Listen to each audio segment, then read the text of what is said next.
the Daily Mirror rang me up. This twat of a journalist rang me up and was asking me about what had happened in America and stuff. And you've been out with Winona Ryder. What happened? And I was like, I just told him that rather dull story I've just told you.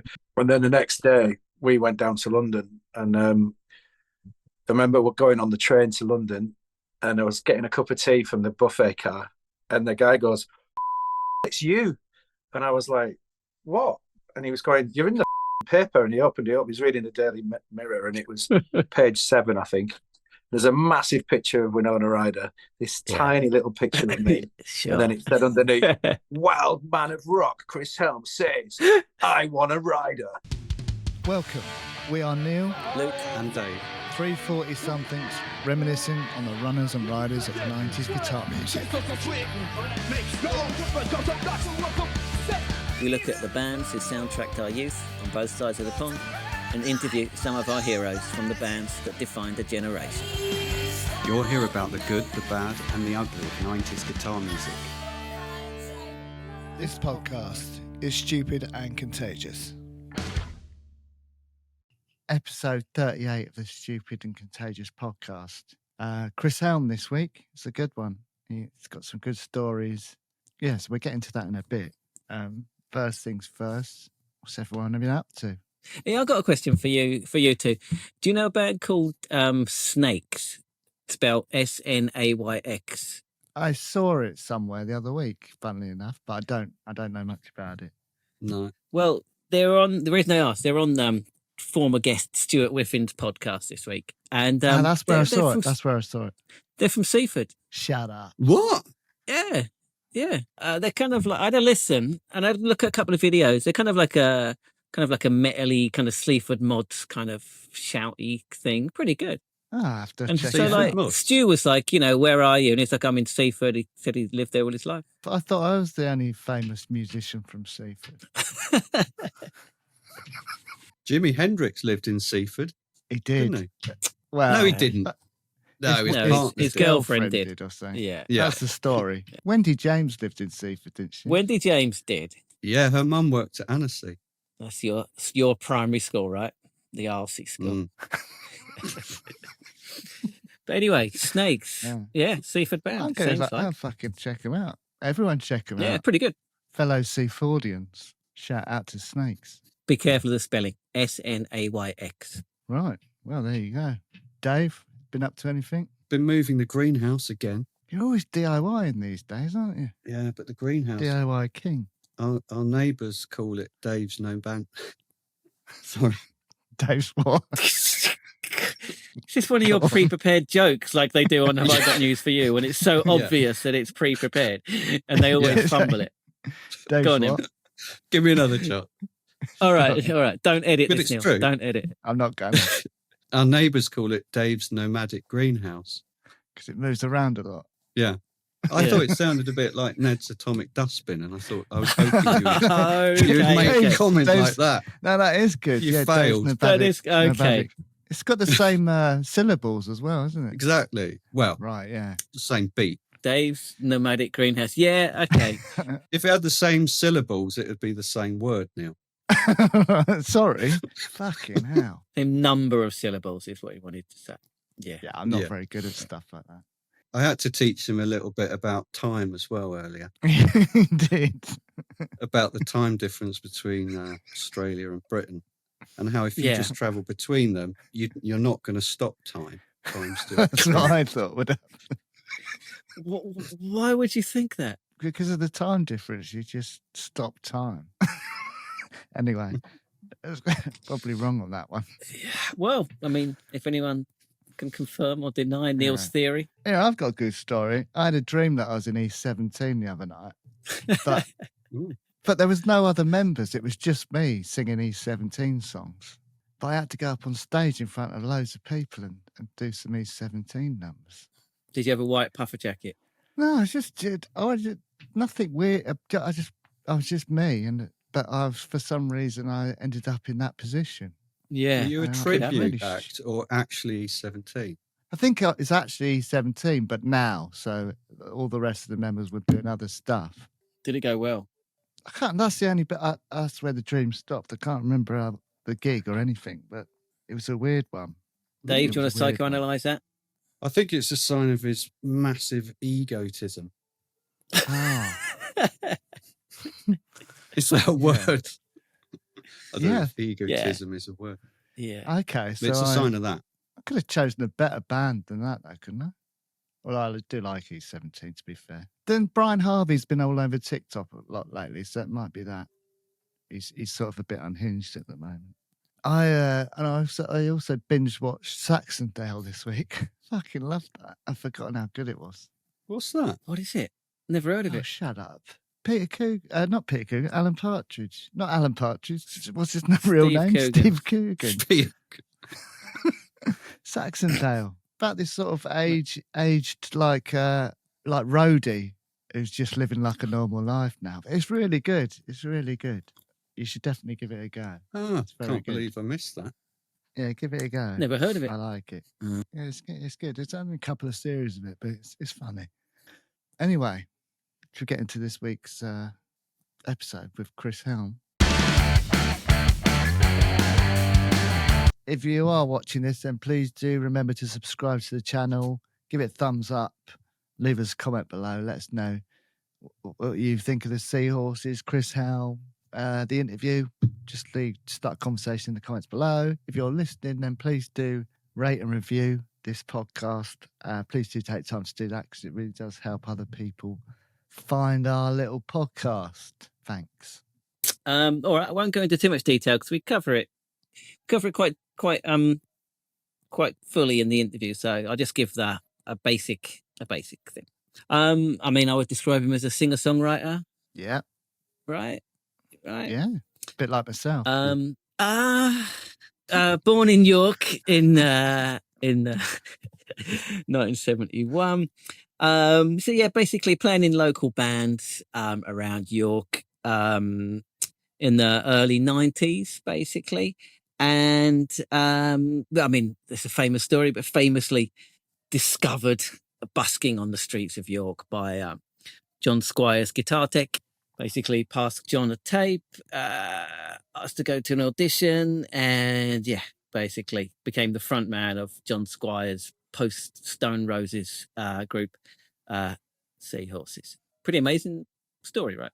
Yeah. He covers it all in the interview, innit? So we won't go too much. But yeah, it is a good story. Yeah. Pretty amazing. It's yeah. unique, right?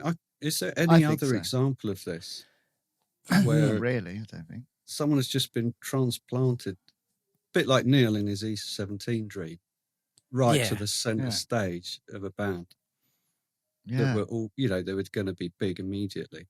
Yeah, it's an amazing is so story. It swell. really is. I mean, there've been people have joined established bands, haven't they? Bit like the guy from Stiltskin joining in XS.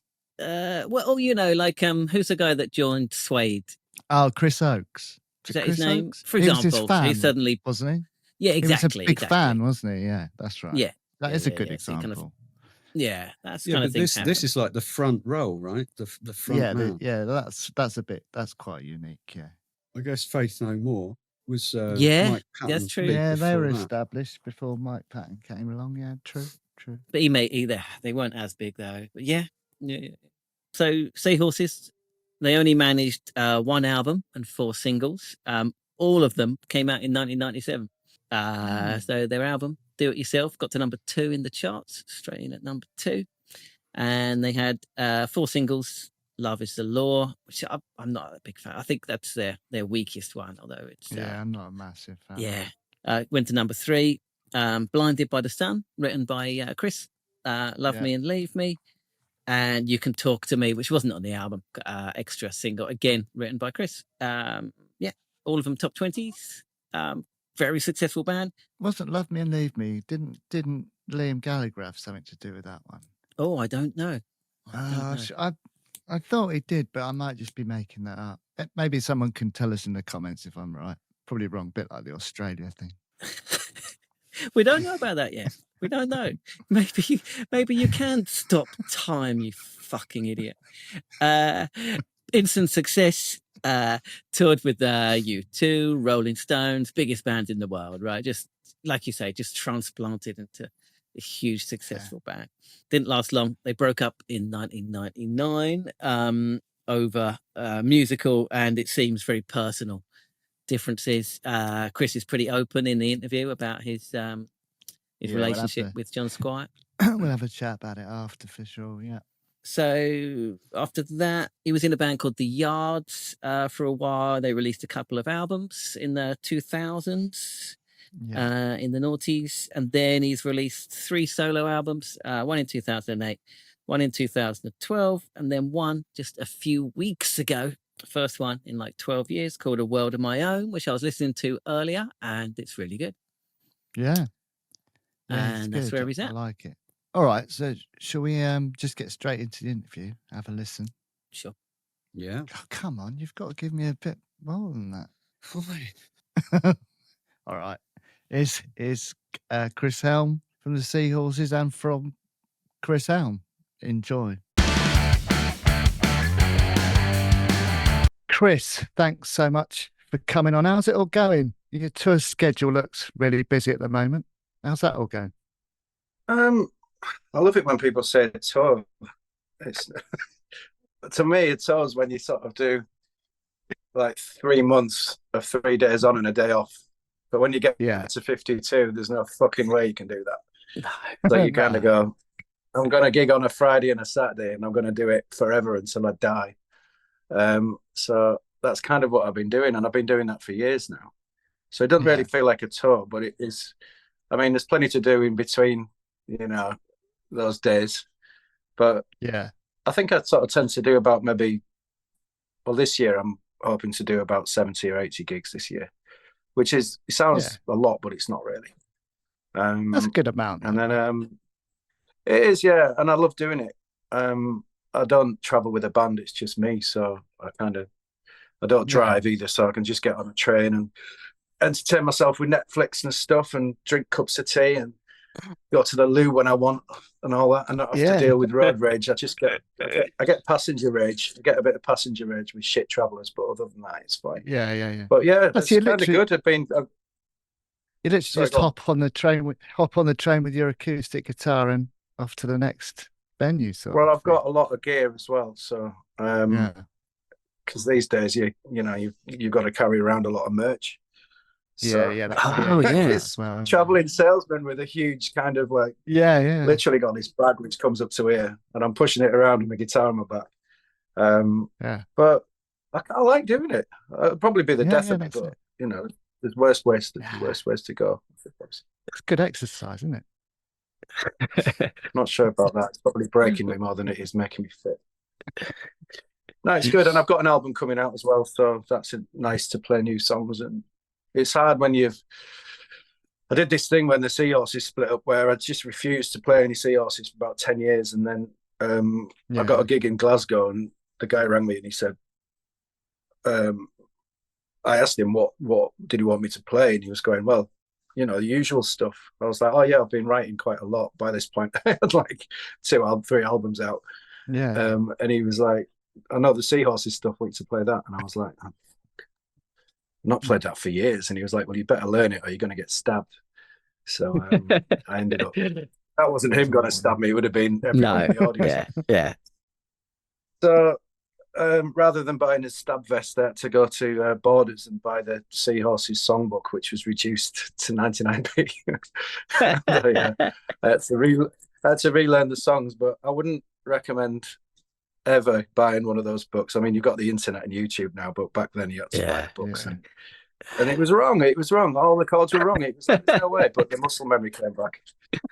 How was it? I didn't get stabbed, so all right. How did it feel playing the songs after? How did it feel playing the songs after so many years? Oh, it was, well, I was, they were singing along, so it was fine. I didn't have to really do a great deal. But yeah, and then I kind of just introduced the odd one or two over the years, and then the 25th anniversary of Do It Yourself came along, and then I decided to do a whole start to finish kind of version of the album, acoustic version of the album, which worked quite well. And then it's a new album now, so I basically got all of that out of my system again, and then now I'm just kind of, it's good now because I've got like maybe about 4 hours of material to play with, but and because I'm on my own, I can switch the songs around if someone shouts something out, and I'm just like, oh, actually, I'll have a go at that, so I'll do that. Nice to have that. Yeah, I mean, you can do that in the sort of size gigs that I do. They're intimate, I'd say. They're nothing really above sort of 300. If you get above 300, then it starts to become a bit of a mess because you lose that intimacy and it just starts to become something else.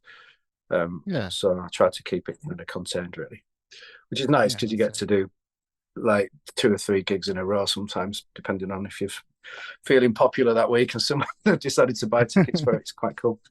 That's great. Yeah. When's the album coming out? I've heard that the singles that you released so far, I enjoyed those a lot. When's the album coming out? Oh, thanks. Well, we've been waiting for the test presses to come back for the vinyl because I'm releasing it on vinyl and releasing it on all the digital platforms, but I'm not doing CDs or anything like that. So we're just waiting to approve the 3rd pressing of the test press. And then I reckon it'll definitely be out on the 29th of March. I'm just a bit hesitant to sort of commit to that now because I don't like saying dates and then it doesn't happen. So, but I mean, I'm a completely independent musician, so it's like, you know, I have to be the head of the record company and I have to make all these decisions and stuff. And it's been interesting putting a record out because I haven't put one out for over 10 years. I was going to ask about that. Why is the big gap in between? Yeah. Well, I've been asked this a lot, and over the last 10 years, I'd have thought I'd have come up with a decent answer, but I just sound like a man of excuses when I come up with it. But literally, what happens is that I'll write a song, and then I'll go into the studio. Went away to my mate's spare house, like you have a spare house in the Lake District, and we recorded there. Nice. And then, yeah, no, it's nice, isn't it?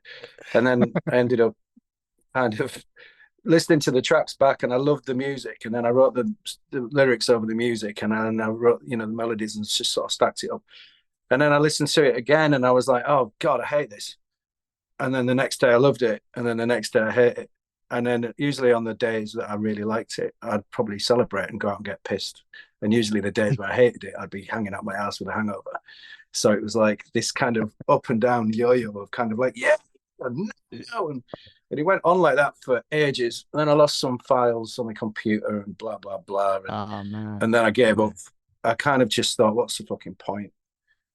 And a lot of it was just me having a really hard time with myself, really, I suppose, and just not giving myself a break.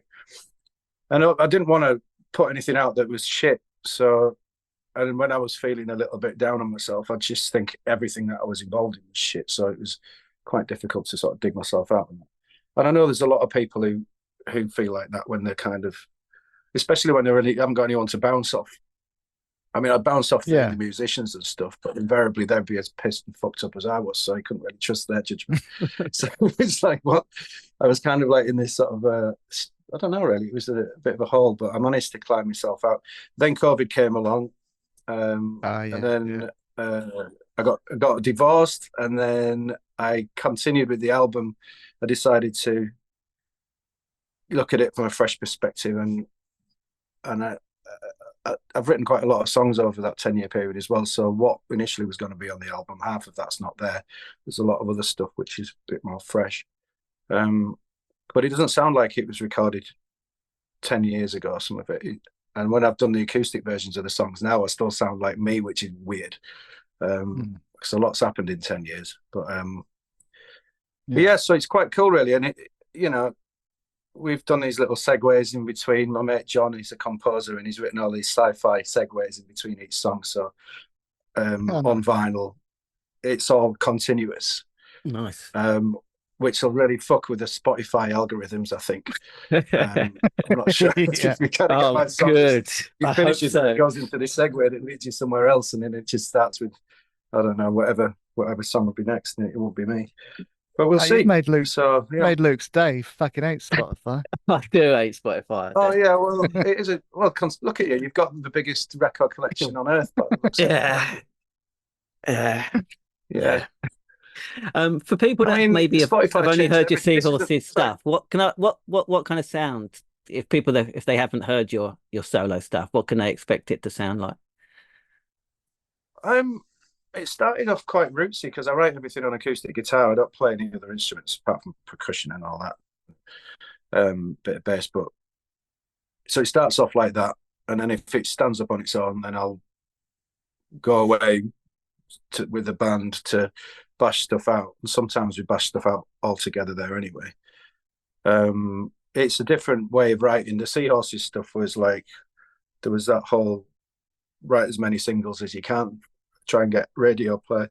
A lot of pressure from management, a lot of pressure from the record company, a lot of pressure from other band members as well. So, it starts to become probably the least creative thing because you're not writing for the real reasons that you should be writing. It's not for why I didn't ever get into a band because I wanted to get on the radio or get a girlfriend or fucking, I don't know, be famous or anything. I did it because I just wanted to actually be a joiner, and I wanted to make shit out of wood, and I wanted to be good at it because my dad was one, and he was always like, he took a lot of pride in his work. And if it was shit, then it'd go in the bin, So, but when you've got a lot of people putting in these exterior pressures and opinions, and it just knocks you off course all the time. And before you do it, before you know it, you've come out with this hugely compromised thing, and it's just like, well, that's not me. So when I've done it on my, I guess this is why it's taken me so long as well, is that I pontificated so much about decisions and musical decisions and stuff. But in the end, as long as I realize I'm doing it for myself, and as long as I'm happy with it, then I guess that's the way it should be. I don't have a massive machine behind me kind of pumping thousands and thousands of pounds a month into a PR campaign. And at the end of the day, you've got to ask yourself, why do you want to do it? And I do it because I enjoy it, and I don't have anyone to answer to. So it sounds like the album it's quite rootsy in some bits. There's huge orchestrated bits. There's some Beach Boy bits. There's some there's all the segues in between, which on their own sound fantastic. And then, there's some rocky bits. There's some sort of, I just like, what'll happen is I'll buy a new microphone and I'll test it out, and then I'll try and pretend to be someone for a day, like Beck or Leonard Cohen or someone like that, and I'll start trying to play how they play. And before I know it, I've written a song, and I'm like, well, I might as well write some lyrics over it. And then, because it's new and different, and I'm probably singing about things that are really buried deep in the back of my head, and they come out in a subconscious way. That's why I really like these songs. So that's kind of how it comes over, really. So that's, to me, how it sounds. Other people will go like, what the fuck is this? I have no idea what it is and what he's trying to say, and that's fair comment too. But at the end of the day, I'm happy with it. So there's a lot of sort of 60s, 70s sort of influences in there, but not like in a pub rocky kind of,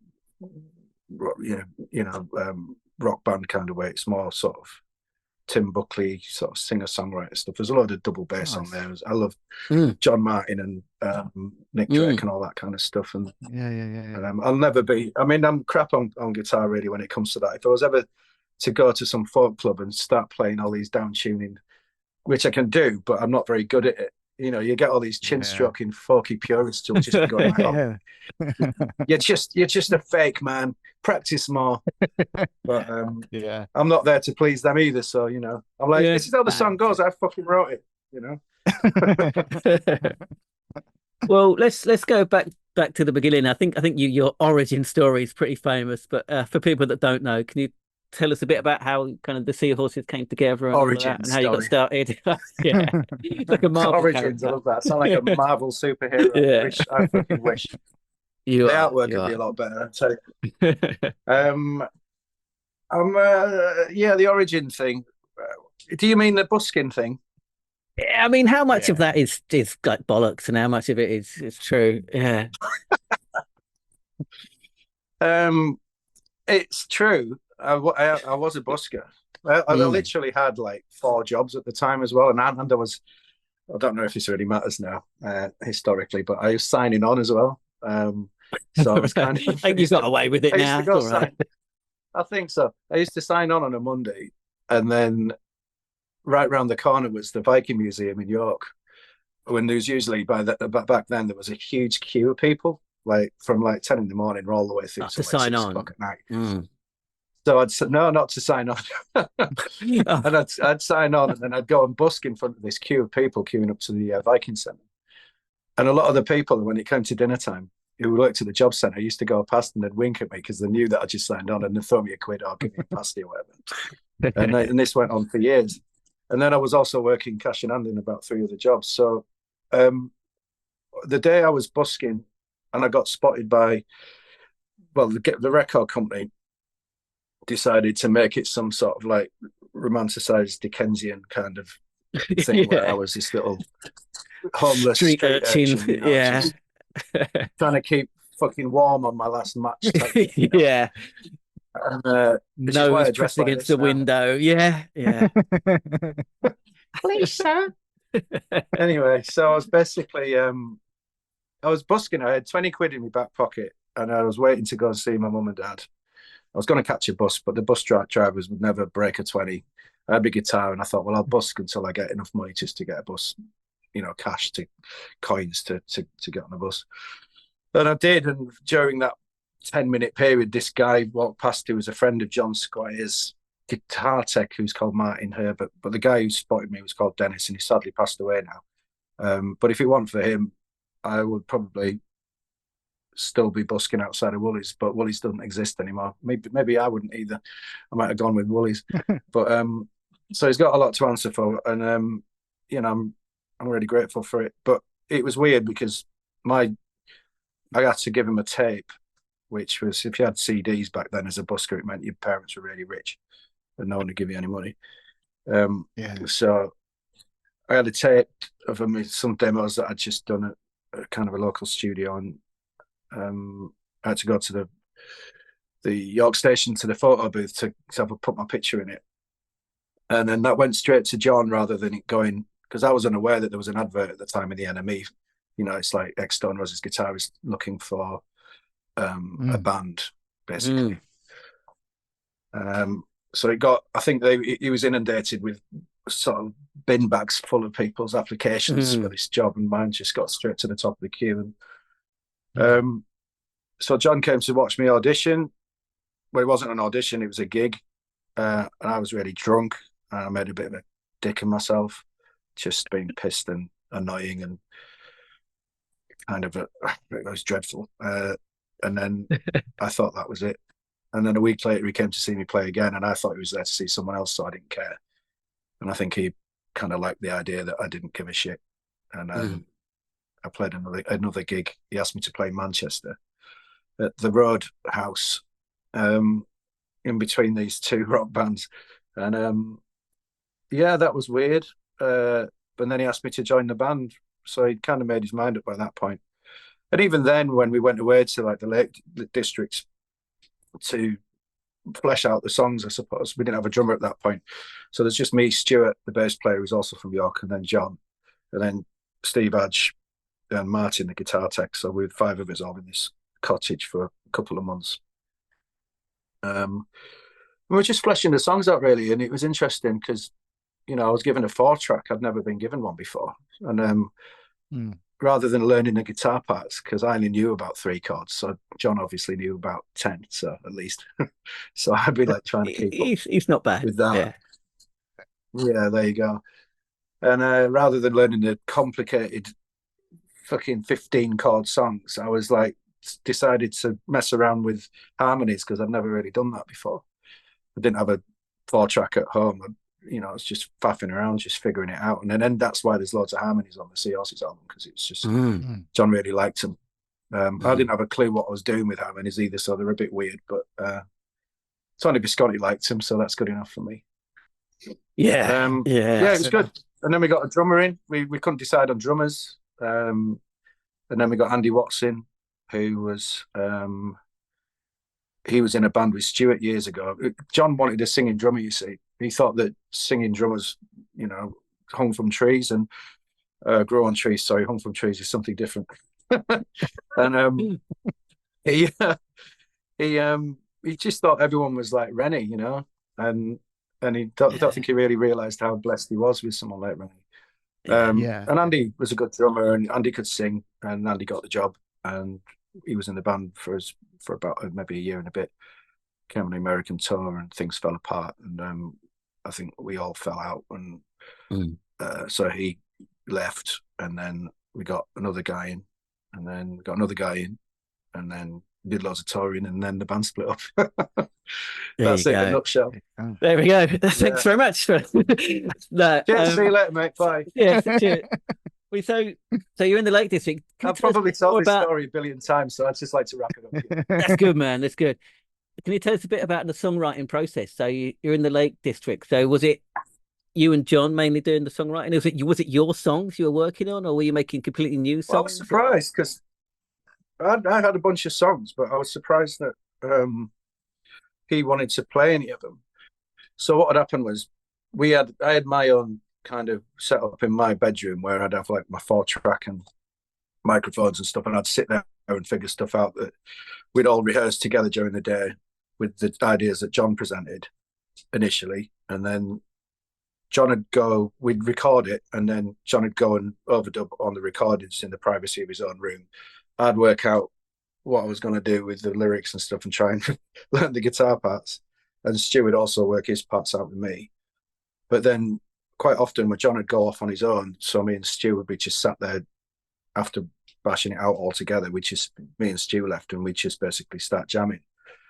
And then John heard me playing Blinded by the Sun and came in, and he was like, "That's a really good song." And I was like, "Did you write it?" And I was like, "Yeah." And then he asked me if I had any other songs, and I was thinking, well, you fucking know I've got loads of songs. I've given you kind of a tape, and I've told you plenty of times. And then I ended up doing a lot of B-sides and things, and so on the album I did Hello, I Want You to Know, and then Blinded by the Sun, and then there was various B-sides. But when it came to the second album, I think me and John had gone off in totally different directions. He was more on he wanted to kind of stretch his guitar sort of noodlings, which clashed with my more I think I remember in Enemy at the time. How many lead guitar solos? Refer to it as Muso how many Wank lead guitar at the time. Was that on the Leonard Cohen album? Not many. Yeah. Pardon? Didn't you refer to it as Muso Wank at the time? I think I remember. If no, a journalist misquoted me on that. I never said that. Oh, let's set the record straight. Not in that context, anyway. She asked me what was in the future for me and what sort of music was I going to be playing, because I did say stylistically, me and John were completely at odds with each other, and because I'm not very kind of media savvy. She said, "All right, so what kind of music are you going to play?" And I just went, "Well, it's not going to be a load of Muso Wank." Right. And Radiohead had also done an interview earlier on that week, and they were asked what the album sounds like, and Tom York said, "It's just a bunch of Muso Wank." So I was kind of like hinting at that, thinking she'd maybe get the reference, but she just twisted it on its head and made it sound like I was insulting John, which I wasn't. I mean, he didn't want to play kind of early 70s singer-songwriter inspired stuff, and I didn't want to play anything that was just kind of like lots and lots of loud guitars. I was just sick of loud guitars. I mean, I had permanent tinnitus from doing those tours, so I just wanted to give my ears a rest and chill the fuck out, which is kind of what I've done. Yeah. So I mean, you were thrust into the limelight pretty crazily, right? In the charts, massive tours, like you said, Tony Visconti out in Hollywood or whatever. Yeah. How was it? It's mad. It was one of them things. It's like you just get your head down and just fucking pile through it. I didn't think I was an anxious person until I realized that I'd bitten off probably more than I could chew by. Someone comes up to you in the street and says, "Oh, John Squire's looking for a singer," and you look like you fit the bill. And then you give them a tape, and then you don't expect, in some ways, when I was pissed out my brains on the first audition, I thought, thank fuck for that. I don't have to worry about that now. And then he came to another one, and I was like, oh, and I was quite flattered. And then he asked me to join, and then I was really flattered. But I wasn't really thinking about what was going to be coming at me. and what I was supposed to do, I just thought, right, well, this is just an extension of what I'm already doing. And there's nothing as tragic as a missed opportunity, I guess. And I just thought, well, I'm gonna just see how this goes. And a lot of my friends were going, well, you're just gonna be like, this is gonna happen and that's gonna happen. And I was like, oh, it'll be fine. And I just brushed it to the sides, put my blinkers on, and then we went to the Lake District, which was great because we were just doing it at kind of our own pace. And then I can't remember when the penny dropped. It might have been when our press agent, who was Terry Hall from Hall or Nothing, and she's great. She was great, but I just didn't really understand the interest because we've been in this little bubble. And then all of a sudden it was like doing these press releases and things. And then we did our first gig in Gorak, which was Greenock, a place called Rico's. And it was supposed to be a secret gig. And obviously the promoter had told everybody that John Squire was going to be playing with his new band. So off we went. And I'd never been to Scotland before. And it was fucking mental. It was literally like probably a 500 capacity room, and they literally like oversold it by double that. You couldn't fucking move. You couldn't even get to the stage. I looked out into the audience, and they were just all kind of didn't really know what to make of us, but they were all really enjoying the idea of it. So they're all like, the whole room was bouncing, and it was great. And this girl came over to me right at the end, and she leaned over, and everyone was trying to fucking touch you and grab you, and that never happened to me before. And I was thinking, why? You know, they don't even know the fucking songs. This is the first time they've heard them. And this girl gave me this star, this little silver star on a chain, and I've still got it in my studio. I've got it hung over one of my microphones. And I thought that was really sweet. But then, so that was a nice thing. And then to sort of counter that in the whole yin and yang of it all, this guy came strutting up to me, and he looked like Ian Brown, this kind of emaciated sort of young Scottish lad who was about... Wasn't him, was it? Nudging 5... No, it wasn't. He was nudging 5 foot, this guy, and he came over and he got the swagger and he was going, "You'll never be Ian Brown." And I remember just thinking, well, neither will you daft cunt. Yeah. So it was just really weird. And then I realised that there was this, on one hand, there's these lovely people, and then these other people that are Stone Roses followers that will constantly, even now, be disappointed that it's just not their thing. And it used to really piss me off, that, because it was like, you just know what you, but you can't reason with unreasonable people. So no, of course. There you go. And I didn't realise that was going to be a thing, because I thought that people would be rational, and I thought that they'd kind of accept that it's a completely new thing. But everybody makes these odious comparisons, I suppose. And what can you do? I've had a long time to think about it. And at the end of the day, those kind of comments that some people say that are ill-considered, they say a lot more about that person that's saying it rather than it does, me really, or anything that I've been involved in. But at the same time, everyone's entitled to the opinion, no matter how fucking wrong it is. I guess so. But like, I mean, you were touring with like U2, Rolling Stones, right? Just like the biggest bands in history, pretty much. I mean, that's different to 500 people. That's different to 500 people in Scotland. Come on.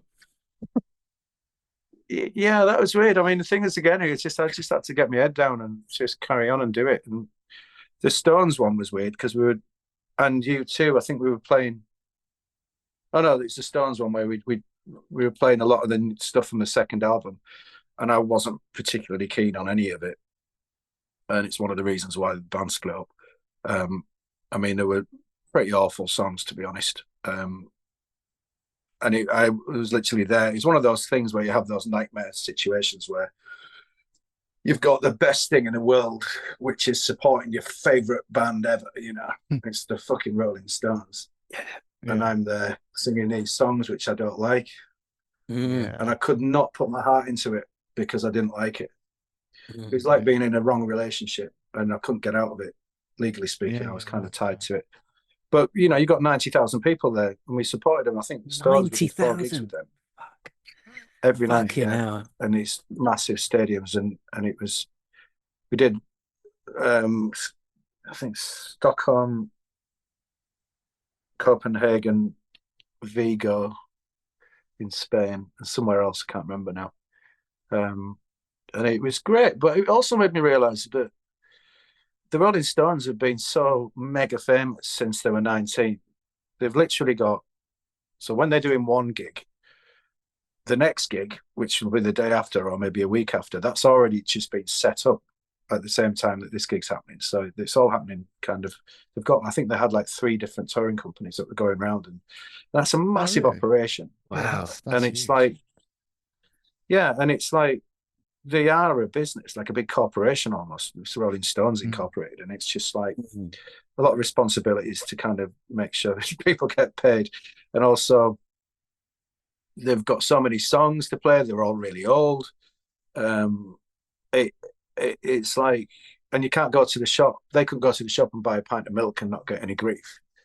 So the security detail was ridiculous for them. And I just thought to myself, why the fuck would you want this? I mean, you know, at least the royal family are born into it and they don't have a choice. But yeah, true. I just thought this isn't really what I wanted, you know. And I don't know whether it's just sewn into my DNA or whatever, but it's like, you know, I much prefer I'd much prefer going back to busking than having that as a future, if you know what I mean. Yeah. It's good that you recognise that, though. Yeah. I did. It terrified me, actually. And John was saying things when we were watching U2, and I remember it was when it was the Pop Mat tour, and we supported them at Murrayfield. We did 2 consecutive nights there, and John was saying, "Oh, is this the kind of thing you want? This is what I want." You know, it's sort of like big stages, huge kind of like theatrics, and you know, running up and down fucking catwalks and all that.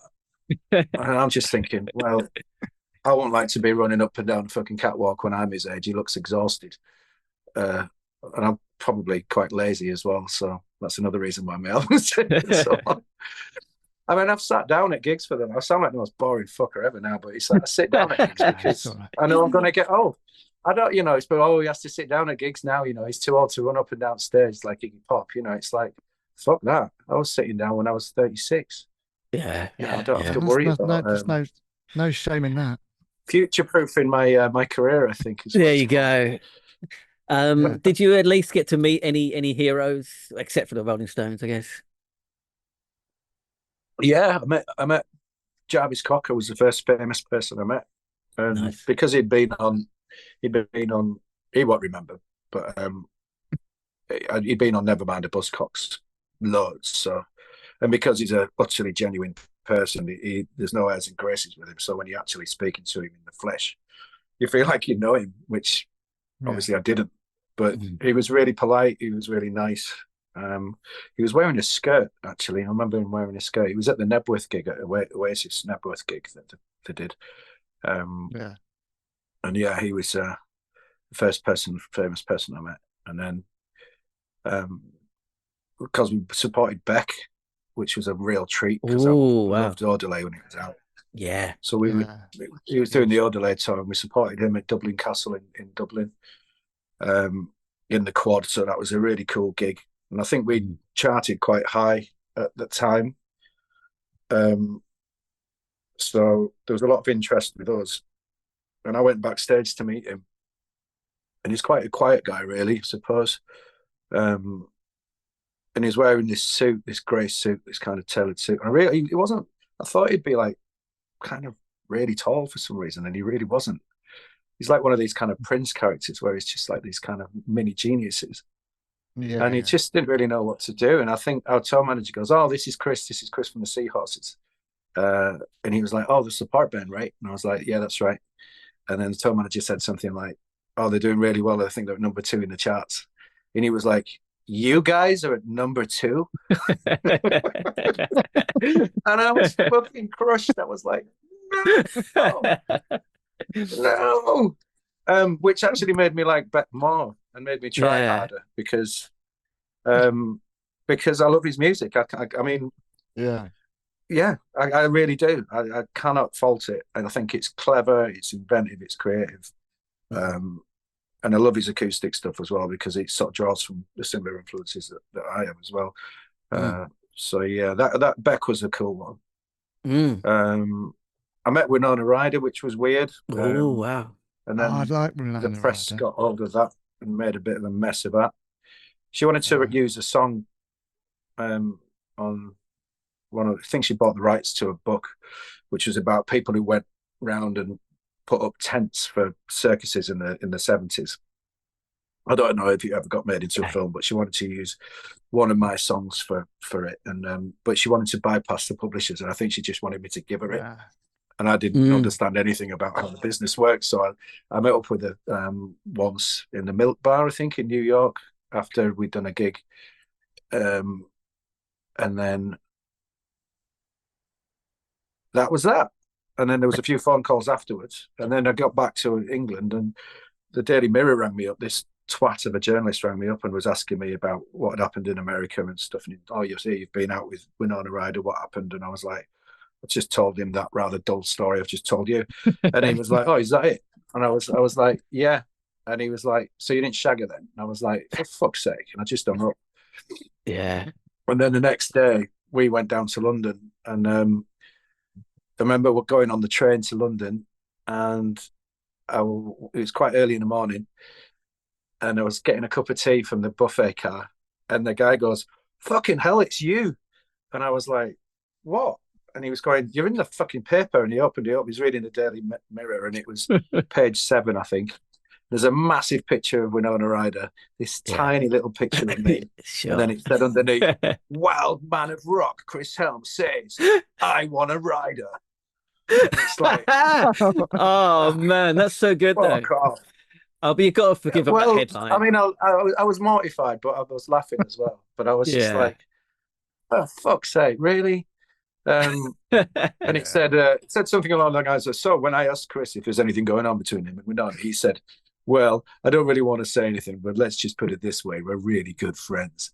I didn't say anything. I hung up on the phone. So it's like, no. Oh man. So that kind of, it just seemed that there was these opportunities, and everything just started to just getting snuffed out just as things were going well. Yeah. My mate fancied Winona Ryder. We used to have pictures of her on his wall. So man, I mean, I was really glad I'd met her, just so I could wind him up about it and just said, I didn't, you haven't. And that's about as far as it went. Can we ask about Top of the Pops? We like talking about Top of the Pops on the podcast because we're obsessed with it as kids. So how was it when you played Top of the Pops? Okay. A few times, right? How old was I? About? I mean, how many times we did it? You have to wait around a lot, and there's a lot of other bands there, which is great. What other pop stars were you mingling with? How many times did we do it? Did we do it twice? Might have been. I think 3. I found 3 videos on 3? YouTube. So, yeah. Oh, is that right? Okay, so it was weird because there was all the bands there, so I can't remember which single it was that we were releasing and when it was, but I remember that band 5, they were there and they were quite giddy. Great. Robbie Williams, I met him. He was really tall and very nice. I seem to have this fucking obsession with height. I'm sorry, I've just realised. And there's Robbie Williams was really nice and complimentary, which obviously I respond very well to that, being the toxic narcissist that I am. And then there's Sting, who is exactly what you'd expect. How tall was he? He was taller than Cheryl Crow because she was walking with him. There was all this, so we were waiting to go in, and there's this really long corridor, and all the bands were sat either side of this corridor, and he strolled down the middle as if there was some sort of like roses and red carpet on with Cheryl Crow on his arm, and he was wearing this Cromley jacket, I remember, and he just had his walking past us like this and just not even looking at us as if we were filth. He was the Lord and we were the plebs. And then everyone just, after he left, everyone just sort of, when he was out of earshot, I think collectively everyone just went, what a cunt. Brilliant. But I mean, Cheryl Crow though, like a Cheryl Crow. Yeah, she's great. Yeah. And but she was on the same tour that we did when supporting the Rolling Stones, and I think she supported them in Brazil, and she got bottled off which I thought was a bit unfair. So obviously my anxiety. Yeah. When we were supporting the Stones after that, I was thinking, Jesus. Mind you, we supported Oasis, so we got loads of shit thrown at us supporting Oasis. Did 17 dates with them. That was interesting. How was the Oasis tour? I cottoned on pretty quickly that there was a lot of debauchery going on after the gig. So you basically have the first gig they'd play would be brilliant and it'd be tight as fuck and they'd just be rocking and it'd be yes. And then second, they'd celebrate by going, yeah, we're brilliant, we're the best band in the world, and they'd stay up all night. And then the second gig would be like, oh, you've not been to sleep, have you? And then they'd be snapping at each other, Liam and no. And then the third, then they'd argue, and then there'd be more anger-fueled consumption and everything. And again, probably no sleep. And then the third gig would just be a complete car crash. It's just like, and it's happened within a 3-day cycle pretty much continuously throughout the 17 days that we did it. And I remember the dynamic between Noel and Liam, where Liam was actually really lovely, from what I remember. A really nice lad. And his brother would bully him and wind him up and doing this kind of coercive control bullshit, which is probably a bit of a trendy buzzword, but that's exactly pretty much what it was. So the side that the press kind of portrayed of Liam was definitely more to do with his brother being an arsehole and winding him up constantly. That's interesting. I mean, it's amazing that Liam didn't beat him to death, because he would probably be very capable of it, but at least he showed some restraint there. Yeah, but I mean, that's it. And it's kind of interesting, you know, you sort of see, you know, the press releases that Liam does, and you see the ones that his brother does. And his brother's heavily reliant on taking the piss out of people and humour at other people's expense. And it's a bit Donald Trump, where you kind of look at the same interview style. And he was not content to kind of, everything that's kind of funny that comes out of his mouth is usually when he's slagging someone off, which I think is kind of a bit of a toxic trait in someone's personality. And he's obviously got his reasons why he's like that, but it's not a fucking good way to be, I don't think. Yeah. There you go, Noel. Yeah. There you go. No, that's interesting, because I always think the same. I think Liam comes across as a genuinely nice guy in his interviews as well. Yeah, but it looks like he's sort of getting the last laugh at the moment, because it's doing really well. Yeah, he's working with John now, isn't he? So have you heard their stuff? Yeah. The album's been released today, hasn't it? Today, right? Yeah. I've listened to the singles. The bit where he goes into the colours of the rainbow bit. I literally spat my tea out. I spat my tea out. Yeah, you know, not the finest moment, right? I mean, I remember John did this thing with me, and he'd written a song called Pie, and it was literally watch the film Pie, you know, that black and white film. Oh yeah, Pie, the number. Yeah. 3.14, whatever. Yeah. And the number goes on and on and on. So the chorus for the song that John had written was 3.14, da, whatever the other numbers are. I've blocked it out of my mind now because I've sang it so many times, and it's just, it'll trigger me.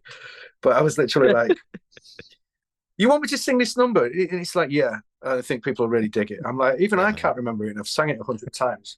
Yeah. So it's these things that are kind of these almost sort of, I don't know. When he sang the colours of the rainbow and stuff, I'm sure maybe, I can't remember, but he sounded so very familiar, and I was like, oh, I wouldn't want to be singing that, and I'm glad I'm not. No. But, you know, I think it's kind of what you'd expect them to come out with. I mean, it's sort of... Yeah. What worries me, though, well, it's not worried. It doesn't worry me. I find disappointing is that it's got Joey Warnaker on drums, who's, you know, he's worked with REM, and he's more known for working with Beck. And he's a fantastic drummer. It's like my favourite drummer. One of the reasons why I like a lot of Beck's stuff is because he's on it. And I just think, well, I can't hear him on this album. I can hear, I mean, it could be anyone really, which is sort of makes me wonder about why that's happened. It's a little bit. But you know, it's not about Joey Warnaker, is it, or the bass player? It's about Liam and John. There's a lot of Liam and John on it. So the people who like Liam and John are gone off with it. Yeah. I was reading some reviews and stuff, and you can't please everybody, but at the end of the day, is that they'll probably come out with another album as well and stuff, and and I hope they do. Yeah. I mean, it's been a while now. Are you in contact with John? No. No. We had a strange relationship in the band, anyways. That we didn't really talk a lot. His communication was very minimal. Considering I was in the band with him for nearly 3 years, I don't really know how long it was now. And yeah, it's kind of like if he wanted something, then he'd usually follow it with, he'd say, I think we should do this, blah, blah, blah. I think it'll be good for the band. Usually meant it would be good for him. Yeah. So I kind of was like, And everything he said was really ultra considered, and it wasn't the most, you couldn't have a spontaneous conversation with him or anything, or talk about deep and meaningful things. It always seemed very premeditated, really, a lot of it, and it was quite hard work. So conversations were pretty, I mean, Noel Gallagher said when he ring John, you could basically ask him a question and then go and make a cup of tea and come back and he's still thinking about what the answer is. And that's a fair assumption, to be fair. But but everyone's different. They've got their own personality traits. I talk a lot, as you can tell, which irritated John massively. Well, I used to irritate him a lot. I mean, in interviews and stuff, I might be a little bit ADHD. I'm not really sure, but you're doing all these press releases and stuff. And I'd have to go to these press releases, although no one would ask me any questions. So I used to, even though you're the front man. Yeah. It'd usually go like for 45 minutes asking John questions, and then they'd turn around and go like, "So you were a busker then, right?" And I'm like, "For fuck's sake." So and it's you travel to all these wonderful places. You'd be in New York one day, and it'd be in I don't know, Vancouver the next, and in Japan, whatever. And it kind of got to the point where I was just like, I had a lot to say, but I wasn't allowed to say it. And if I did say something, John would beat it on me like a ton of bricks, because it wasn't in his kind of repertoire of bullet points or whatever you call them, sound bites. So it was a bit of a loose cannon, I think, in that regard. And then in one interview, I remember when I was really tired, this is later on, we were at the Malmaison in Swiss Cottage, and we're doing an interview for the Irish Times or the Times or something, I can't remember. Remember the journalist was an Irish guy, and he was asking me questions and stuff. And there were sort of serious questions about how I felt about stuff. And by this point, I was fucking knackered. And I remember just, he started talking about the Stone Roses a lot, and I just was like, for fuck's sake, will you just give it a rest with the Stone Roses? I was fucking sick of hearing about the Stone Roses. And, he's a journalist. Of course he's going to write it down. And then Terry Hall comes running over, and she grabs me, and then Steve Adds grabs me physically and just removes me from the room and is going, I think you've had enough now, Chris. I think you've had enough. And I was like, what? I've only had a bottle of beer. No, I think you've had enough. Like, I thought I was burning out.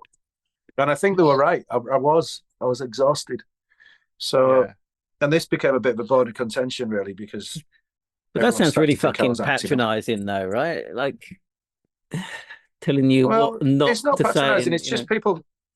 It's just uncreative, isn't it? People are just unimaginative when they come to asking questions. I mean, this is nice because I can talk to you guys about anything, And, sure.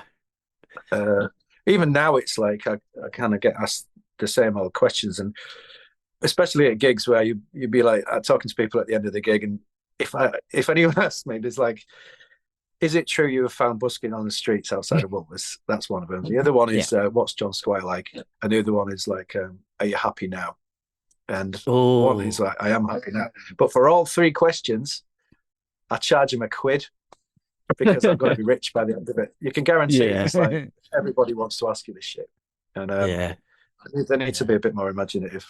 But hopefully when they listen to this album, they might come up with new questions. Who knows? But that's like the feeling I'm getting is that you weren't very comfortable being a rock star. Is that true? I think if I was with my mates, that was kind of, I was in a band before the Seahorses, and we were together for 5 years, and we travelled around France. We fell out, we got back together, but we were mates, and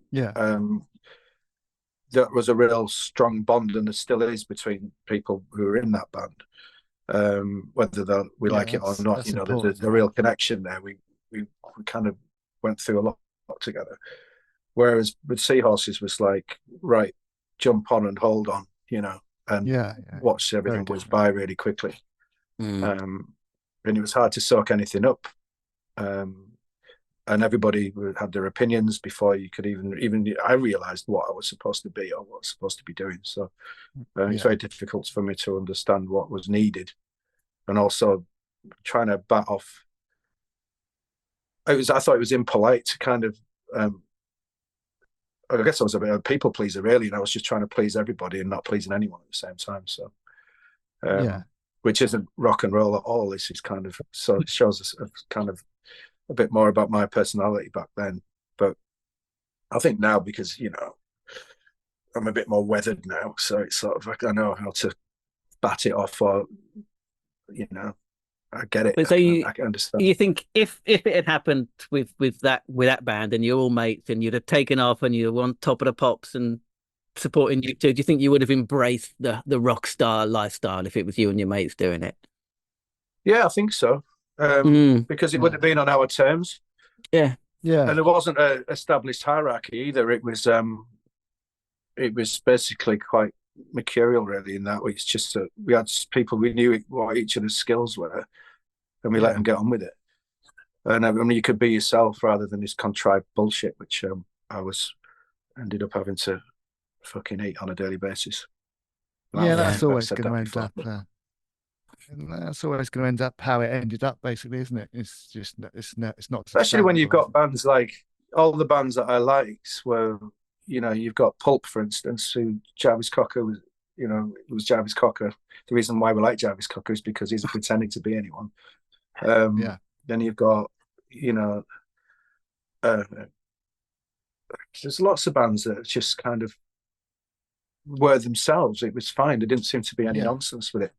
Nirvana, Pearl Jam, The Breeders, all these bands that I like, they had people who said what they fucking thought, and they didn't care what anyone, what the guitarist thought or the bass player thought or the manager thought. It's like that's the way it should be. Right? That is the way it should be, and that's the way. That's probably why I'm not ever chased a record deal really after the Seahorses split up, because I don't ever want to have to do all that again. My belly was full of it by the end of the Seahorses. And that was just one album. Imagine doing 5 of those, and having to do that for the rest of your life. Yeah. Weren't you doing something with Nigel from Dodgy and Mark from the Blue? I remember it when it was happening, and then nothing seemed to come out. Did something happen with that?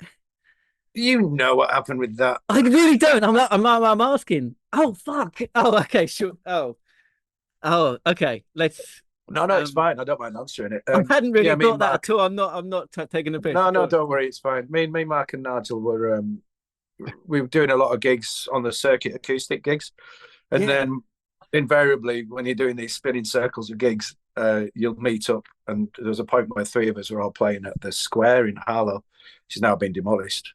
Bless it. And we got up and we decided in the dressing room that we were going to do some songs together, which we knew. So I think we did. I might have done Heart of Gold, I think it was, by Neil Young, and a couple of other tunes. Oh, I love and that one. We realised then that we liked playing with it together. And then we ended up doing just occasionally sort of bumping into each other, and then doing other gigs, and then people started to book us as like just 3 sort of individual people, and then we get up at the end and sing some songs. And I remember one night we did this Crosby, Stills and Nash song, which I didn't even know the words of it really, but I kind of did from singing along to it in the car.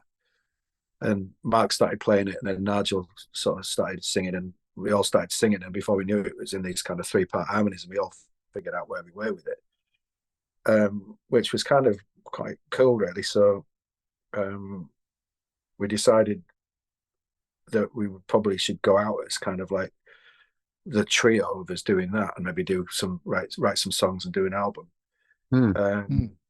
But then there was a lot going on with individually between what's going on in my personal life at the time and also what's going on in Mark's as well. And it just all came to a point where shit hit the fan with, I think, Mark's wife. She's a journalist, and she'd kind of been gunning for Mark because he's a real charmer, but he's got his idiosyncrasies, which obviously his wife wasn't happy about. And it all came out. If people who were watching this all know what the story was. And we were getting asked our opinion on it. We didn't really know what Mark was up to, but at the same time, in a period, I just literally read the book by John Ronson, So You've Been Publicly Shamed. Yeah, I've got that. Yeah. And it was an interesting thing so within 5 minutes, Mark was getting cancelled by the people just piling on. But these people that were piling on were not in full possession of the facts. But it just shows you it doesn't matter. Facts don't matter. No one cared. They just wanted someone to hate and pull apart and destroy. And the narratives from both sides was questionable. And me and Nigel were just like, what the fuck? How do we even respond to this? And we all just was like, don't. Because it's nothing to do with us. We've literally done nothing. So it's like, just don't do it. Shed 7, we were supposed to be supporting them. And Rick said to me, are you going to do it on your own or with Nigel? And I was like, no. And he was like, well, why not? And I was like, well, imagine if I'm tired and I've done three shows in a row and been out with you lot on the piss every night, and then on the third show someone shouts something out relating to what's gone on when they're not in full possession of the facts, and I'm not in full possession of the facts, and I turn around to this person and just tell them to fuck off, then I'll get cancelled.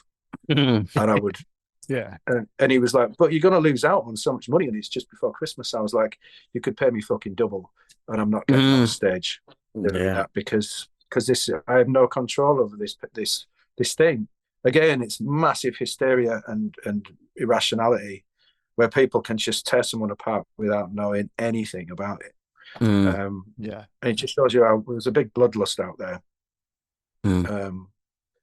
So that's kind of how I've left it, really. Okay. Which is so a shame. Nothing was recorded, Pardon? Nothing was recorded or anything like that. You didn't record any songs together. We did do a few, there's still, we went to Skin's place in Wales, Skin from Cast, the guitarist, and we went and recorded there.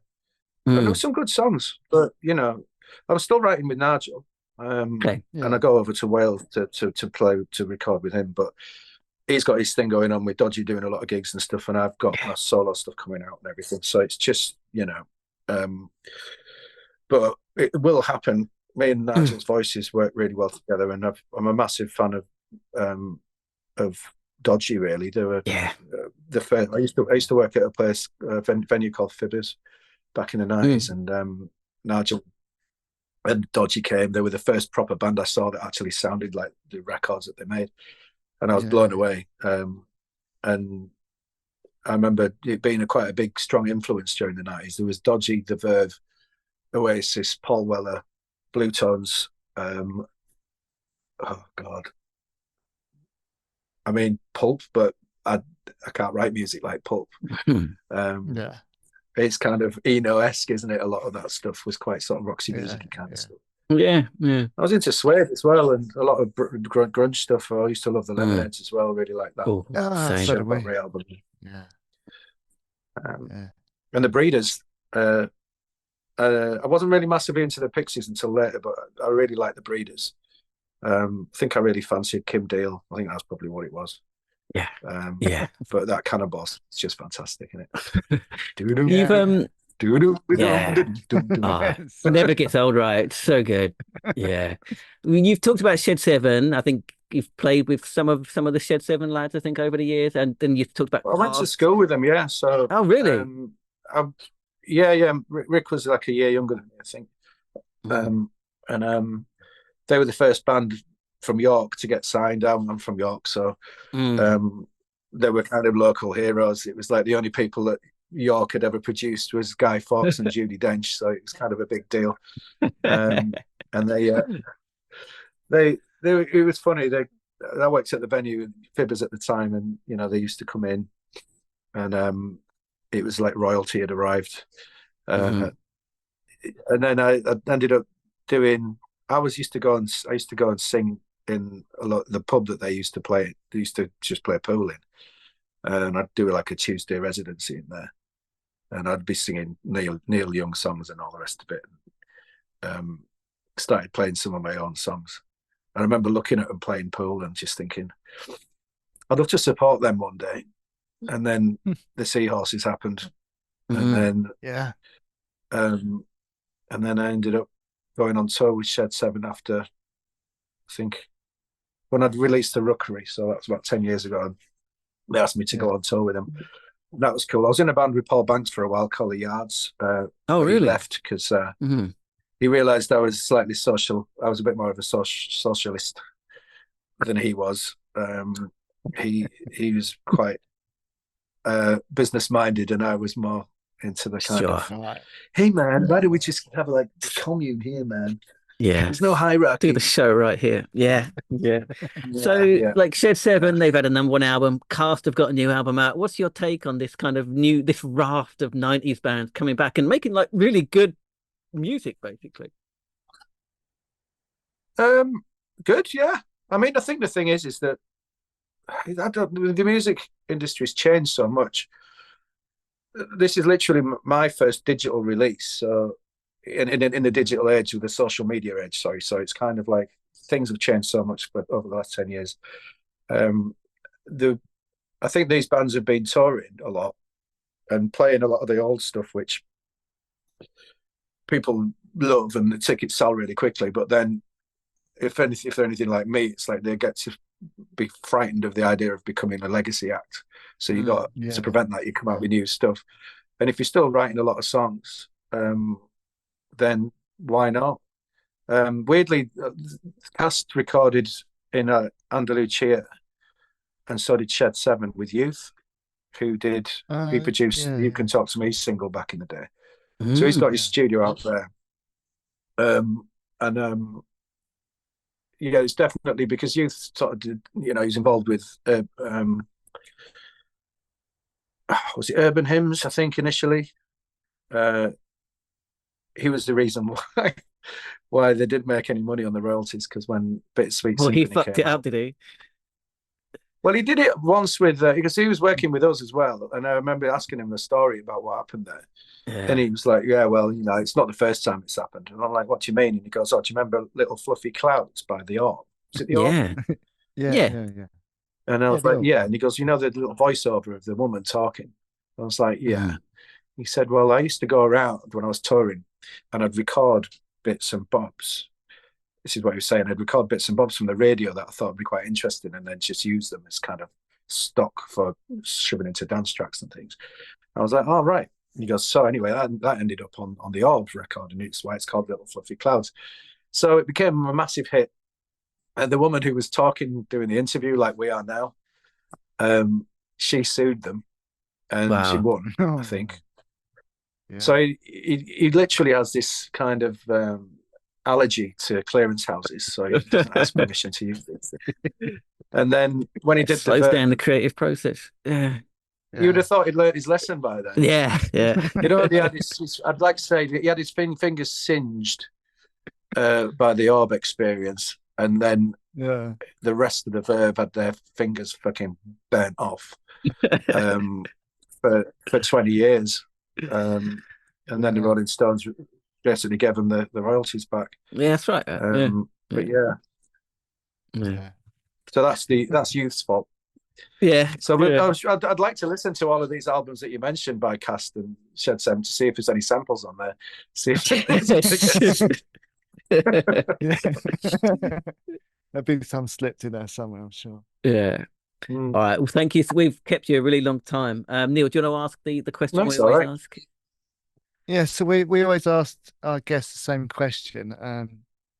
If you could have been in any other band at that time, back in the early 90s, who would it have been and why?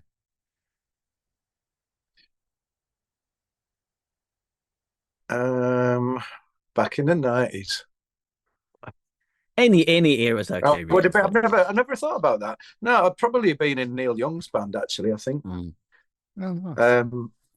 Because he seems like a nice chap. And we nearly supported Neil Young. Ooh. And the reason why we didn't was because he cut his finger when he was chopping a sandwich in half, apparently. So we couldn't do the tour with him. So the whole tour was cancelled. But the upside was, the silver lining was that we got asked to do the Rolling Stones instead. Wow, but I was looking forward to doing the Neil Young one because I was massively influenced by Neil Young. What era Neil Young band would you have liked to have been in? Pardon? What era of Neil Young would you have liked to have been in the band in? Now, right. I mean, Yeah. Okay, in the 90s even. Okay, yeah. I mean, what he did was like he kind of used to tour around, and he'd always have this kind of, he'd have dinner with the crew and the support band and everyone, and he was no sort of, and they'd all warm up around the piano and stuff. And I don't know if you've watched any of his documentaries and stuff, but the behind the scenes stuff of the gigs, it just seems like it's just, everyone's got obviously a massive amount of respect for him, but he treats people with respect as well. So it's kind of cool. And I think, you get a lot further with sugar than you do with shit, they say. And he definitely does that. So that, it would have been a joy. And I'd probably, if I got on with him, I'd probably still be in his band now, because he seems to be that kind of a guy. Yeah. But I'd just be in the background playing my 3 chords, and singing, pretending to be Emmylou Harris or James Taylor or something. Brilliant. Yeah, that'd be my dream. Great answer. All right. I mean, what's the best way for people to keep up with what you're doing? So gigs and album coming out and stuff. Has the album got a title, by the way? I meant to ask earlier. Does the album have a title? Yeah, the album's called World of My Own. Yeah, it's called World of My Own. It's going to be really available for pre-order very, very soon. And it's going to be released on the 29th of March. I'm going to be touring it amongst doing other songs that people want to hear forever until I drop dead. So yeah, but you can get hold of me on www.chrishelme.co.uk, and then there's all the social media stuff as well. I'm not the drummer, the American hard kind of metal, sort of thrash metal drummer. There's another Chris Helme. Okay. Sure. All right, that's brilliant. Thanks very much. I'm going to stop the recording. Don't jump away. No worries. Pleasure. What a guy. I'm really interested in that. I really enjoyed that one. Dave, you weren't there. What do you reckon? I mean, I always say this, but it was very good because you just have that time to get into some of these interesting stories. And, like we were saying before, it's a really unique situation that he was put in, isn't it? He wasn't really expecting it. He just sort of fell into that mega stardom. It's a good story about how, for most people, they think that's you've got it made if you're in that position. But he wasn't happy, was he? He wasn't happy with a lot of it. I love how these days he travels to his gig on the train with a bag of merch, like a travelling salesman. Troubadour. Yeah, man, it shows that he's the real deal, it really does. And it sounds like he's kept that integrity, the whole way through, right? Yeah, I think he comes across as that sort of person. Fucking smelly bollocks. Well, you say that. It is it's pretty hot over here today. So it's like got up to like 29 degrees earlier. So it's I can smell them from here. You need to put some talc on them. Well, again, it's like quicksand, man. Talc disappeared, didn't it? Every household had a bottle of talcum powder in the 80s, and now you can't buy it. I've got it. Have you really got talcum powder? Yeah. It's one of the things that's disappeared, isn't it? Dave's got it all. He's got Johnson's baby powder. He's got a larder full of talcum powder. But I did hear it's carcinogenic, so maybe that's why it disappeared. I think if you breathe it in, you get lung cancer. Well, careful then. Careful with that. Yeah. Well, I am a bit worried about it, but Yeah, not enough to stop using it. But what do you use it for? I don't really want to go into it in the podcast. Let's move on. Going back to his busking story, it is true, but it's not like he was a desolate, down and out homeless person down on his luck. That's not quite how it was, right? He was still a musician. I think he was in a band at the time, wasn't he? Yeah. It's a pretty cool story. Jobs. The fact that he needed to earn a bit of extra change to use the bus, so he stayed for an extra 10 minutes. That's fate. That's a sliding doors moment, right? Yeah, it's fate. Yeah.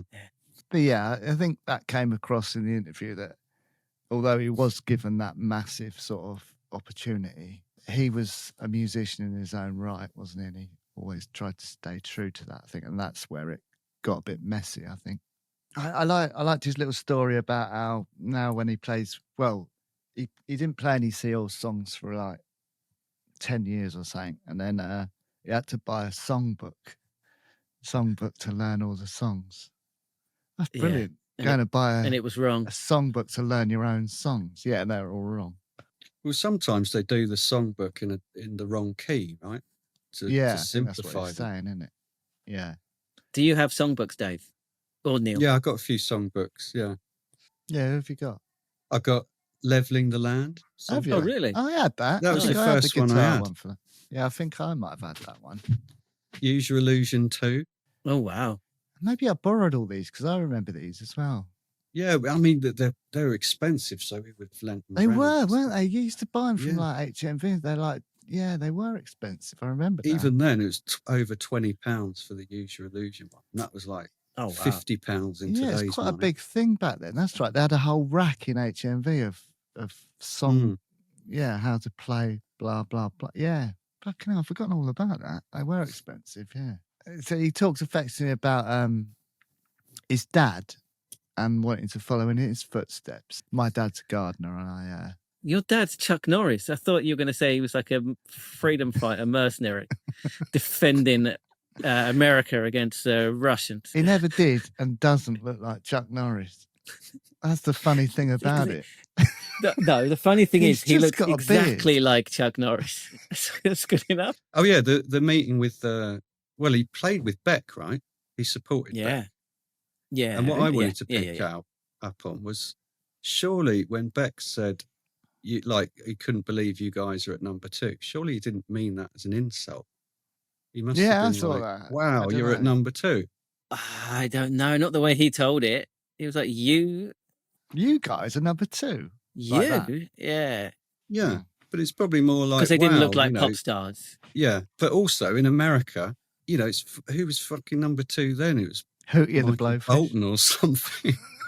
Do you know what I mean? It was probably more like Impressed. Yeah. Dave, do you like Hootie and the Blowfish? I couldn't name a song by them, but I'm pretty sure I don't. I love them. I literally have never heard a Hootie and the Blowfish. See, I'm pretty sure that if you do hear them, Dave, that you'd like them. You're so wrong. You're so wrong. All right, I'm going to put Hootie and the Blowfish. I'm going to put one track. They've got like one big one, haven't they? I'm going to put that on the playlist, and you can let us know. Yeah, well, quickly, what was it? Because I'm bound to know it. I'll tell you if I like it. Oh, I've forgotten let me Google. Oh no, I don't know. No one knows. And in this country, no one's heard any Hootie and the Blowfish songs. Top 10 singles: Hold My Hand, Let Her Cry, and Only Want to Be With You. I don't recognise any of those. Any of them. Whichever's going to the top one on Spotify, I'll put it on the playlist, and then you can have a listen, Dave. It might be your new favourite band. I judge bands by their names, and it's a terrible name. Yeah, it's a good policy, man. Yeah, I thought it was a real shame. He ended up supporting the Rolling Stones, his idols, and he just didn't enjoy it because he's playing songs that he wasn't into. That's a bit sad, isn't it? Imagine that. Yeah. Finally supporting one of your idols in front of 90,000 people and not enjoying it. Crazy. What a scenario. That is quite unique, I think. Yeah, and not enjoying it for the right reasons, right? Yeah. The Rolling Stones, something from the interview. Is it true then that they gave back all the royalties to I didn't know that either. the Verve. Yeah. I didn't know And that either, Dave. you know, that's a great fact. It is, Yeah. The question last week we couldn't answer. It's a good fact. This is a good, yeah. Yeah, I didn't know that either. I didn't know they'd given it all back. That's nice of them, wasn't it? Although they shouldn't have taken it in the first place, really. I don't believe Mick Jagger did it voluntarily. He's Mr. fucking money counter, isn't he? Mick Jagger is famous for like, even like the height of the 60s when they were supposed to be like drug-addled rock stars. He was like on the phone to his accountant every other day, demanding to know the sales figures in fucking Indonesia and shit like that. Bit of a capitalist tour, right? Oh yeah. Well, he went to LSE, right? London School of Economics. He was like super into that side of it. That's interesting. Dave, you'd probably another fact. It's another fact for you. Yeah. Yeah. I don't think there's anything wrong with that per se. You want to know, if you're doing something, you want to know how it's doing, don't you? When it becomes more important than the art, then that's the difference, I guess. Yeah. When that becomes the important thing, which is part of the problem with the Seahorses, right? That John Squire, they had the conversation, oh, I really want to be doing that, when they were watching the Rolling Stones. And Chris Helme was like, I don't want to be fucking doing that. John Squire came across as like my description of Mick Jagger there, as very kind of corporate and cold and in just a careerist and not an artist in any sense at all, you know. But on the other hand, he was willing to, he didn't go solo. It wasn't just John Squire. He sort of lent himself to a new band. He listened to Chris's songs, let him have a lot of songs on that album, that. I think that too.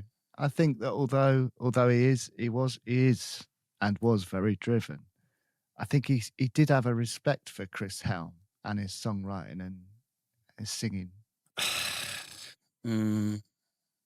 Maybe he just can't sing. He must not be able to sing, because otherwise he would be by now, surely.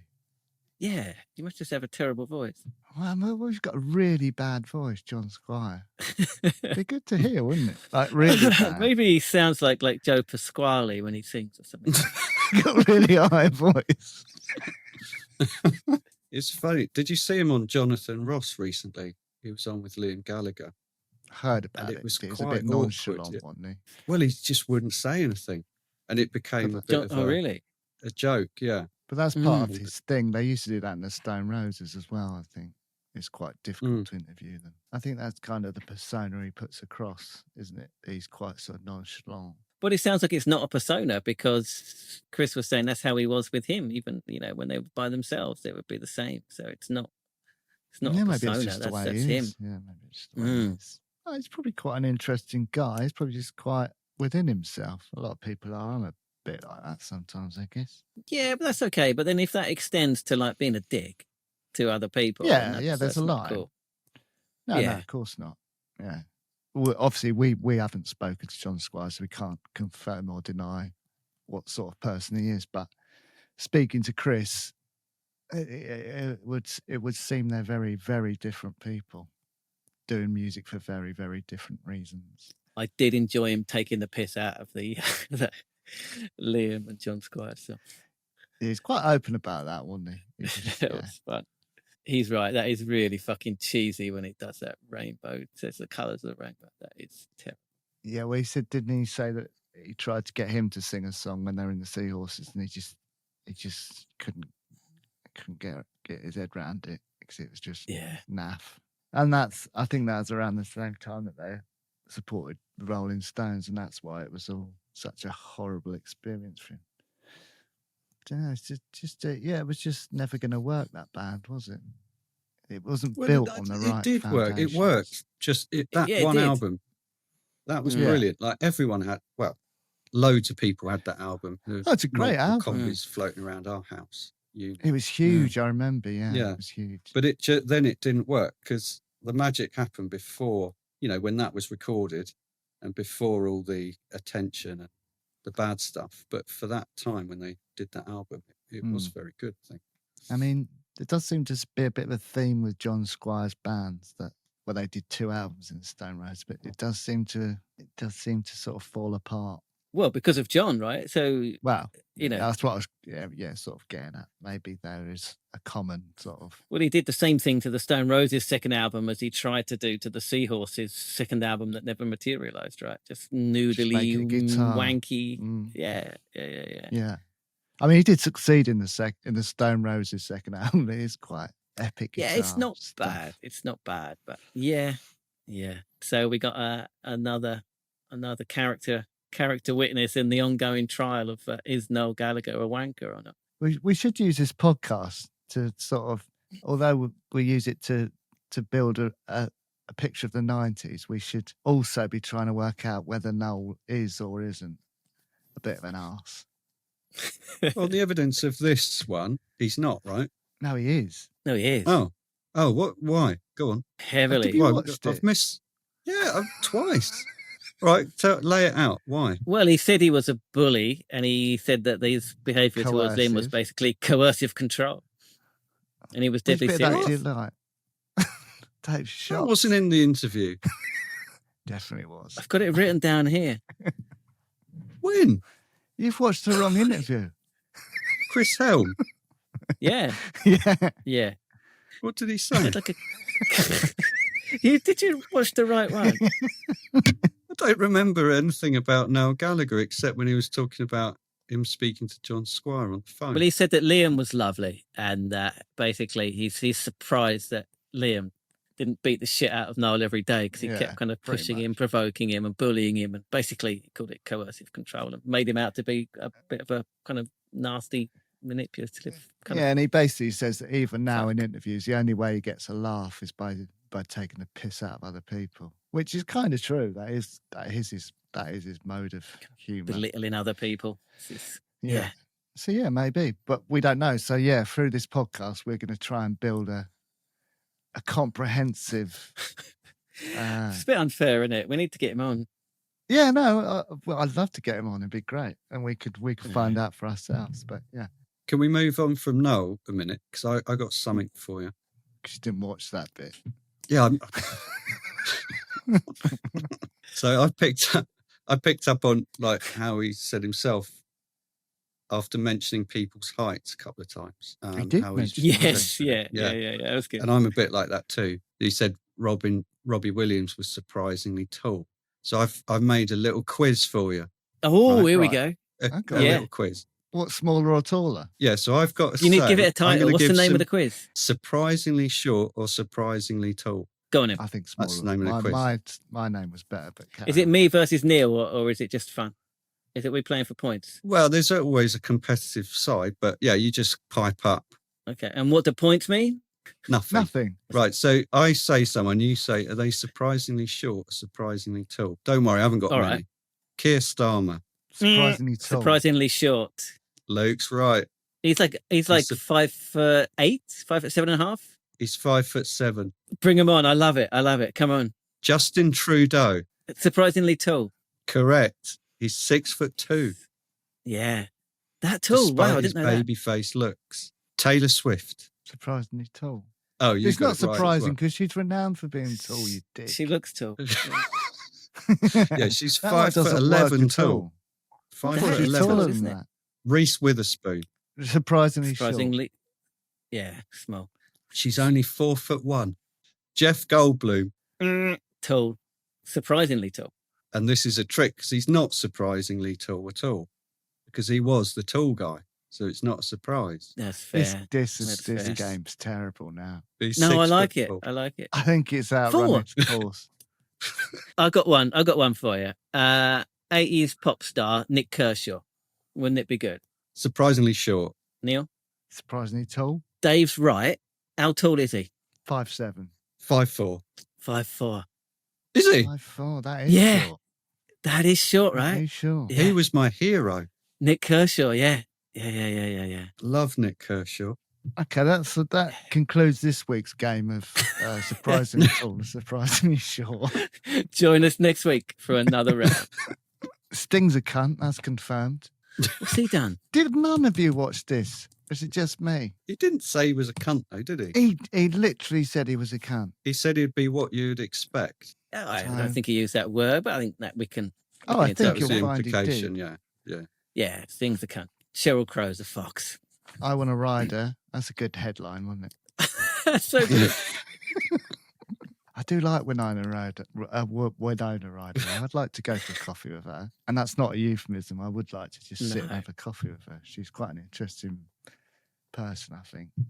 I think it'd be good. Yeah, she's great. Oh, man, she's every 90s indie boy crush, right? Yeah. Yeah, I bet she's quite interesting. But yeah, I did like that headline. It's fun. Well, this trio that didn't happen. Oh, yeah, let's get on to that, Dave. You keep bringing that up, don't you? You won't let it lie. You want us to talk about it, don't you? We're not going to. Well, I brought it up by accident. I really didn't think one asked the question. Yeah, that was quite good. I think people can do their own research on it to find out what it's all about. Well, let's talk about it. I wasn't going to go into that, but just the idea that the three of those, I really that would have been three good. of them, and how good it would have been. And it's such a shame it didn't happen. Although, what would they have all done? They're all singer-songwriters, aren't they? Well, it would have been like Crosby, Stills and Nash, wouldn't it? Yeah. Would it? A bit. I guess. Well, they said that they were playing a cover of that, so yeah. Like a super group. He seemed to dismiss the Mark Morris stuff. I don't think he dismissed it. No, I don't think really. He didn't. Yeah, he didn't. I think he was fair about it. I do as well. Okay, people should definitely read the whole thing now. It's give us some links, Luke, so we can read what you've read. Okay, if they're still, I read them at the time. If there's still stuff available, I guess it is. Basically, like three women basically all came together to write one kind of joint statement about the fucked up shit that it done to them. Basically, nothing like illegal or non-consensual or anything. Just and there kind of goes manipulative. Our chance of ever getting him on. No. I'm saying nothing. There's no implications of anything like that. But just basically being like a manipulative kind of. But it's worth reading. It's worth reading their full statement basically and his response to it. It's worth reading. It's got. That's what I was going to say. It's got his response, right? So we can find that where he out basically, as well. but in his response, he basically says, "Yeah, I haven't been the best kind of whatever." I just think that not always, but sometimes there's got to be a way back when people do something wrong, and as long as the victims are all right, there's got to be some way back. I know. I kind of agree with Dave. I guess depending on what it is, I think people do deserve a way back in. Yeah, for if me, if they're genuinely repentant and Harvey Weinstein, no way back in my book. That's it. Yeah. He should be out of any privileges forever. I know. I want to read some more. Yeah, I think that's what we'll do. Mark. We'll all do our own research. But if we did have him on, we'd have had all three of them. Yeah, that's true. We need to get the trio. What I found interesting from the Chris Helme interview as well, there's more to being in a band than just like they were sort of thrown together, right? The Seahorses, they didn't really, they kind of knew each other. Some of the members knew each other, but they didn't grow up together. They didn't have the same sort of lived experiences. And, I think that's important in longevity for bands, right? This sort of shared experience of life. Got to be mates, haven't you, to be in a band that lasts, Yeah. He said that pretty clearly, didn't he, in the interview? He thought that as well. Yeah, it's quite interesting because I suggested that he wasn't comfortable being a rock star, and he said, no, that's not true. I just wasn't with the right people. Yeah, if it had been his mates in the Seahorses, then he might well still be doing it now, right? They might still be huge. Yeah. But yeah, they didn't have that foundation in the Seahorses to have any sort of longevity. And talking about power imbalances and stuff, I mean, it wasn't really John Squire's fault, but there was obviously a massive power imbalance. You got John Squire and him. Well, he talked about it like being shushed in interviews and shit. Yeah. Yeah, and I guess John Squire's already had those connections, didn't he, in the industry that he didn't have. So he was already the connection for the band with all the industry knobheads. But the flip side of that is that, Chris Helme had a lot more and did gain a lot more from the relationship. I mean, in terms of money. Right. And and he, he's still got people that are interested in what he's doing today and stuff like that. But then again, it shows you just like how much untapped talent there is out there, right? I mean, they're great songs, right? Really good songs. And there could be someone busking in the street that's sitting there writing these amazing songs, right? Yeah, think about how many songs are written every day by like talented musicians that never get heard. It's the good and bad thing about social media, isn't it? You can get your songs out there straight away, like unsigned artists. Just that you can do that. So we do get introduced to more music than we would have back in the day. So that's good. Well, I was at uni and lived in the same house as Swin. Swin for many years. Explain to the audience who Swin is, Dave. Come on, don't just. It's not just this is a big one. Obviously, I'm going to explain it, but he went on to be quite successful in the Rakes. But at that time, he was just another student with his guitar. But there was always something special about the stuff he did on his guitar. We all the people in the house loved the songs he came out with. I remember you played me his solo stuff before the whole Rake thing. I remember you played me his tape. And there's a lot of people doing it. And then you get a few people like him that are actually pretty good. But most of those people will never have any success. But there's so many out there. I mean, but for every Swin that got a little bit, not saying he's not talented, but he also got that little bit of luck, you're going to get thousands of other bands that don't get that little bit of luck as well. And that's the combination you need, isn't it? So it's weird, isn't it? The best band ever we probably haven't really heard. Sorry, going back to Chris Helme. It's not like he didn't appreciate the opportunity. It's not like he doesn't regret doing it. He just knows that wasn't for him, and it was. He tried it and it didn't work, but he doesn't regret doing it. That comes across that he still appreciates the opportunity that he was given. But again, I mean, can we talk a little bit about it with Alex Boucher? Just having the courage to walk away. It's a big thing, right? Yeah, and even now he says he'd rather not have a record deal because he doesn't want to do any of that again. He'd rather play. He says he limits his gigs to a certain capacity because he doesn't want it to get. He wants it to be intimate. He doesn't want that he had. He doesn't want any of that anymore. Can I make a completely different point to anything we've been talking about? So his new album, which came out a few weeks ago, I mean, of course it's on all the streaming and stuff, but he's only releasing it on vinyl. Which is a really interesting. It's a really interesting development in the music industry, right? Because in the past, someone like at his level, kind of putting out stuff by himself on his own label, it was CDs basically, because that's all you could afford to do, really. But in this case, it's not being released on CD; it's only being released on vinyl and streaming. And I think, that's you make a lot more money from records than you do from CDs, right? Because they're more expensive. Yeah, it's interesting that's. But would he? It's a really interesting. Money? Yeah, he would. Yeah, I think people don't buy.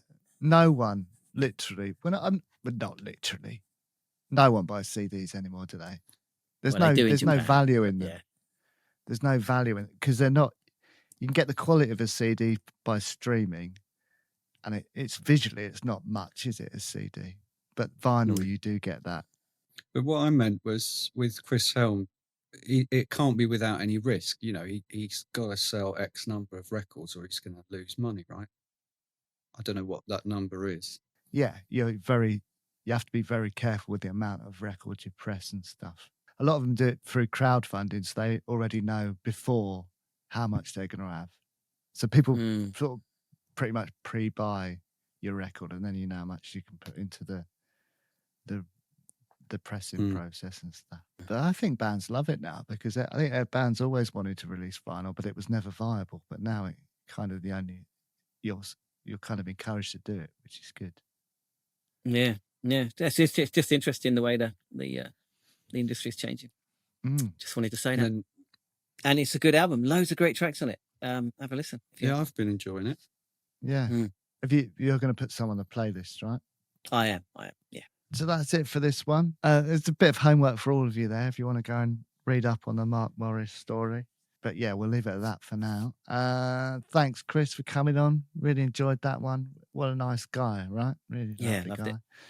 If you are watching, then please do subscribe to our channel, give it a thumbs up, and, you know, start a conversation below. And if you are listening, then please do rate and review this. It really does help us get the podcast found. And tell all your mates. Luke, got some good stuff for the mixtape this week, have you? I have Hootie and the Blowfish. Hootie. Lots of singer-songwriter stuff on it. So bit of Tim Buckley, Nick Drake, stuff like that, basically. Nice. Neil Young, bit of Neil Young on there, obviously. Yeah, bit of Neil Young on there. Yeah. Good. Dave. See you in a minute.